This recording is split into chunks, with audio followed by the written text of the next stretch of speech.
They don't rage. They don't boast. They don't demand the spotlight. And that's exactly why they're the most dangerous people in your life. While overt narcissists announce themselves like a siren, covert narcissists slip through your door disguised as the victim, the helper, the wounded soul who just needs someone to understand them. And by the time you realize your energy is drained, your reality is twisted, and your self-worth has been dismantled piece by piece, they've already convinced everyone that you're the problem. Stay with me. In the next 7 minutes, you're going to learn the exact psychological patterns that expose them in under 30 seconds. Not by what they say, but by what they can't help doing. This isn't about becoming paranoid. This is about finally trusting what your nervous system has been screaming at you for months. If you've ever felt crazy around someone who seems too gentle to be toxic, this is for you. And if you want to stop being the last person to see what everyone else already knows, hit subscribe right now. INA Talk 2026 exists for exactly this moment. Turn on notifications, because the video that saves you from the next one might be the one you almost missed. Here's the thing nobody talks about. Not spotting a covert narcissist doesn't make you naive. It doesn't mean you lack intuition. And it definitely doesn't mean something's wrong with you.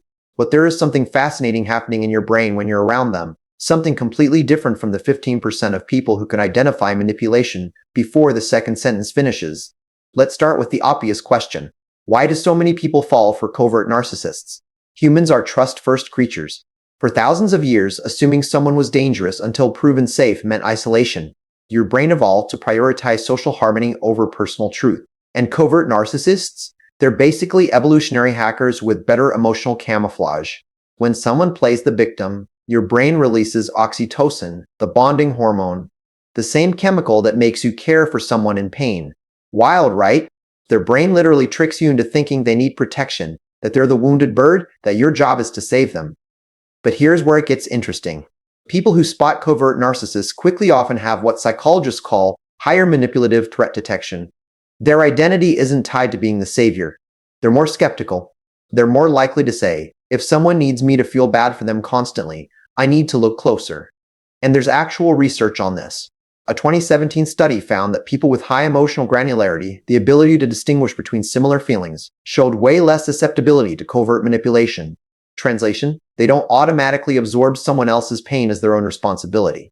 But wait, it gets weirder, because what happens in the brain of someone trapped by a covert narcissist is legitimately concerning. You know that feeling when you're about to confront them, and your stomach drops? That anticipation, that's cortisol firing in your brain. Victims of covert narcissists get that same hit every interaction. Every subtle put-down disguised as a joke. Every withdrawal of affection used as punishment. Every time they rewrite history and you start to believe them. Constant microdoses of anxiety and confusion. It's literally addictive. Studies using fMRI scans show that intermittent reinforcement from unpredictable affection activates the same reward centers as gambling and trauma bonding. And here's the kicker. The uncertainty is what makes it so powerful.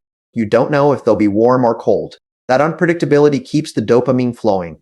It's intermittent reinforcement, the most addictive reward schedule known to psychology. The same principle that makes slot machines so effective. The mechanism is eerily similar to other forms of behavioral addiction. Your brain doesn't distinguish much between different sources of dopamine. It just knows it wants more. People who spot covert narcissists instantly, their dopamine systems simply are triggered by breadcrumb affection.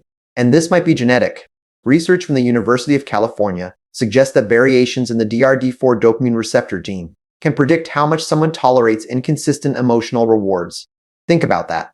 Your complete inability to walk away from someone who only loves you sometimes might literally be in your DNA. But there's another layer. Covert narcissists experience something called vulnerable grandiosity. When they succeed, they say, I deserved it because I'm special. When they fail, the world is unfair to people like me. Notice the pronoun consistency. It's always about them. But here's the trap. Victims engage in a different pronoun switch. When things go well, we were happy. When things go badly, I must have done something wrong. They absorb blame that was never theirs. People who spot covert narcissists quickly are less likely to engage in this psychological absorption. They're more consistent in their self-concept. They don't need the narcissist's approval to feel real.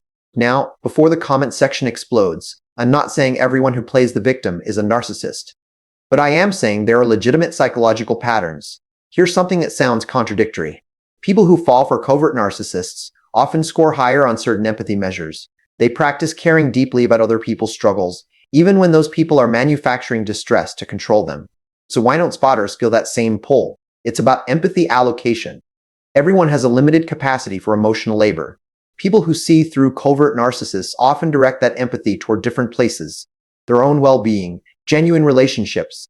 People who don't weaponize vulnerability.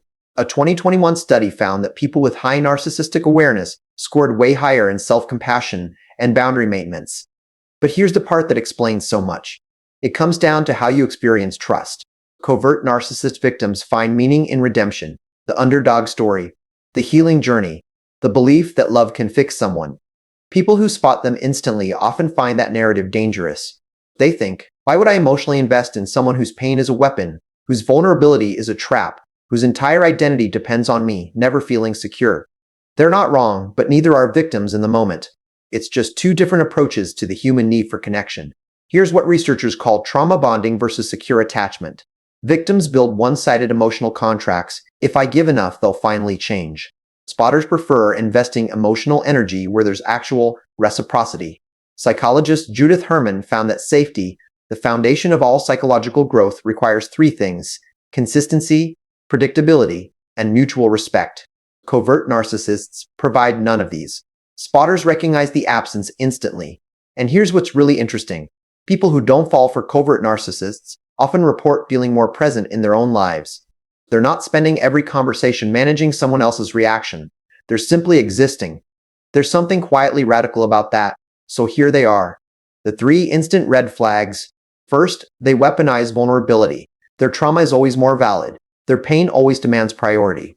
Second, they rewrite history. What you remember didn't happen.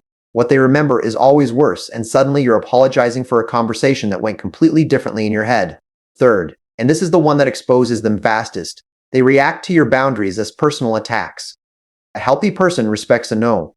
A covert narcissist punishes it. So what does all this mean? If you've been trapped by a covert narcissist, you're not missing out on some fundamental human experience by walking away. You're not giving up on love. You're just choosing a different frequency. Your brain's reward system, your tribal instincts, your empathy allocation, they're all calibrated for connection. And that's perfectly okay. The next time someone makes you feel crazy for remembering what actually happened, and you genuinely start to doubt yourself, remember, you're not broken. You're not too sensitive. You're not too much. You're just playing a different game. One where your sanity is the prize. And if this reached you at the right moment, I need you to do something. Not later. Now. Hit subscribe. Turn on notifications. I need Forge Cop. Turn on notifications. In Ear Torch 26 isn't just another psychology channel. It's a space for people who are done being surprised by their own reactions. Every week, I break down the psychology of manipulation, boundaries, and the quiet strength most people never learn. The world won't stop testing you, but you can stop being unprepared. The video that reminds you who you are might be the one you almost missed. I'll see you in the next one.